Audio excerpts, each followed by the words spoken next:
बर्तमान बड़ खबर पाणीपाग को नहीं बड़ सूचना तेज आहरी थराइब जार बड़ दिन आहरी बढ़ जार थर पूरा ओडिशा सेपटे डराऊँच पश्चिमा झड़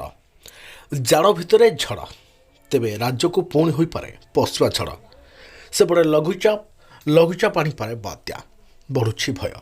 तेरे डिसेम्बर शेष सुधा पुणी एक बात्या नहीं संभावना जानिबा डिटेल्स इनफर्मेशन पाणीपाग को नहीं ता पूर्व वीडियो को लाइक करंतु जदि पारुछंती आपनकर सांग साथी मानको वीडियोटी को शेयर करनियतु जदि फ्रेंड्स आपण माने हमर ई चैनल ले नुआ ही वीडियो देखुछंते पूर्व केबे भी सब्सक्राइब करनाती तबे निहाती चैनल को सब्सक्राइब कर सहित पाखरे आस्तुवा बेल आइकन को बजे रखतांतु तेज आसंता काली ठारू राज्य में शीत आहरी बढ़ राज्यर उत्तर पश्चिम दिगरू ठंडा पवन बहिब यह प्रभाव थरिब पूरा ओडिशा एभली आकलन करछंती पाणीपाग विशेषज्ञ सेपटे राज्य को बढ़ाऊँच पश्चिमा झड़ राज्य में पश्चिमा झड़ जहाँकि वेस्टर्न डिस्टर्बांस रही जहाँकि एवं पुणी बहे बढ़ुचे पश्चिमा झड़ थी राज्य को पूर्व दिगरू पवन आसुची यह प्रभाव में शीत अपेक्षाकृत कम रही है किंतु आसंता काली ठारू पुणी शीत बढ़ एवं उत्तर पश्चिम दिगरू आसुवा ठंडा पवन जो राज्य में हाड़भंगा शीत जो अनुभूत हो पाणीपाग विशेषज्ञ आकलन करपटे आसंता 27 तारीख जाए अभ्यंतर ओडिशा और दक्षिण ओडिशार विक्षिप्त स्थान में घन कुहुड़ी देखादे पारे बोली पाणीपाग विभाग पूर्वानुमान करिछे।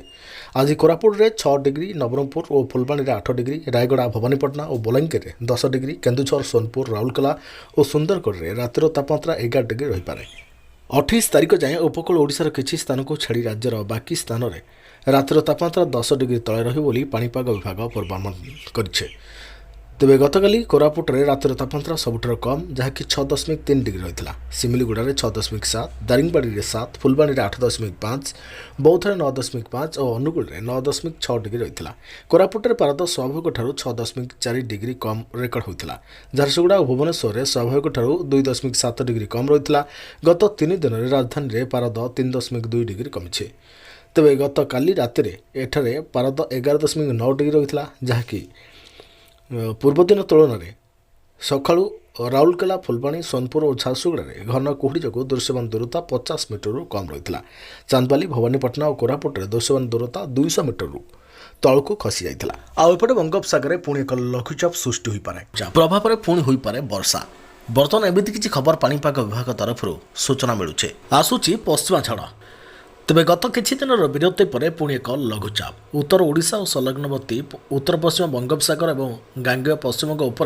एक लघुचाप सक्रिय रही जहाँकि आसंता 26 किंबा 27 तारीख बेलू यह शक्तिशाली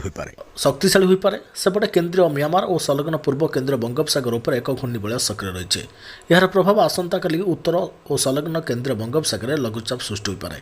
यह पश्चिम दिगरे गति कर आसंता 27 किंबा 28 तारीख बेलू उत्तर पश्चिम और संलग्न पश्चिम केन्द्रीय बंगोपसागर दक्षिण ओडिशा उत्तर आंध्रप्रदेश उपकूल में अवपातर रूप नहीं पारे पुणी बंगोपसागर भयंकर बात्या 28 तारीख में करें लैंडफॉल आईएमडी देला सतर्क सूचना तेज सूचना अनुଯାयी बंगोपसागर होगा जाऊँगी एक बात्या यार फल 28 तारीख में स्थल भाग हो कि माड़ यह छानिया उपकूल लोके आसंता 28 तारीख में उपकूल छुईवा नहीं पाणीपाग विभाग पूर्वानुमान पर बर्तमान छानिया हेले लोके मात्र से खाली जे छानिया हेले ता नुहे बरम ताहा केबे माड़ हेबो एवं केउठी माड़ हेबो ताहाकु नहीं बढ़ुची चर्चा तेज जदि बात्या सृष्टि हुए तेज यह वर्षर शेष बात्या बोली कहुजिबो।